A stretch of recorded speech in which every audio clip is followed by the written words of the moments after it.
And yun nga guys. Asa na si Maye, day? Asa naman si Maye? Asa na si Maye? Uli na siya? Okay, very good. Very good talaga yun. Okay. So, andito guys, andito na si Sabit guys. Inutusan pala siya bumili ni Manong Elias ng para hapunan yata nila ulam or bigas, di ko alam. Anong binili mo, Day? Anong binili mo? Ah, kape. Ah, bumili pala siya ng kape. Whatever. Wow. Ano yan, utang? Utang yan? Ah, magkano lahat? Magkano lahat? 300? Ah, nagamon mo kamuti, Bet? Wadi ay? Wadi unod? Uy, wadi unod, uy. So, dito makaog kuan kamuting kahoy kasi wala unod. Asa mi? Nindot diri mi? Dong. Nindot diri dong sa taas dong. So yun nga guys, wala namang nag-aaway dito. Hindi they are friends, no? Kaya sobrang happy. Kasi 'di ba guys, yung may mga aso na pag magkaharap agad hindi na sila nagkakasundo, which is not good, no?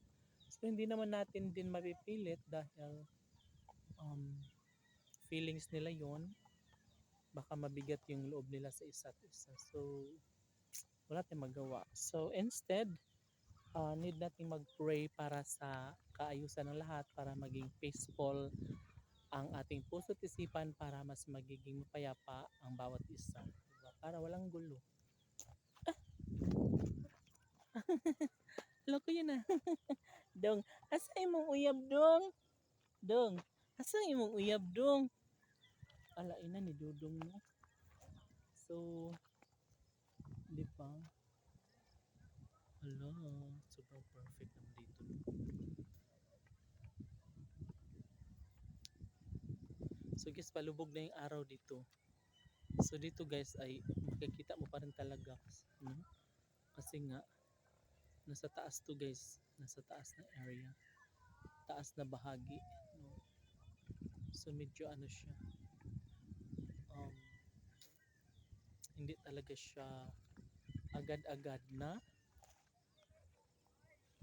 didilim dito guys kasi nasa taas na bahagi siya. And malakas ang hangin ha.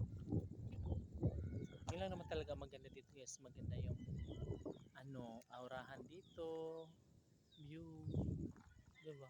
And sobrang perfect. I have nothing to say. Perfect.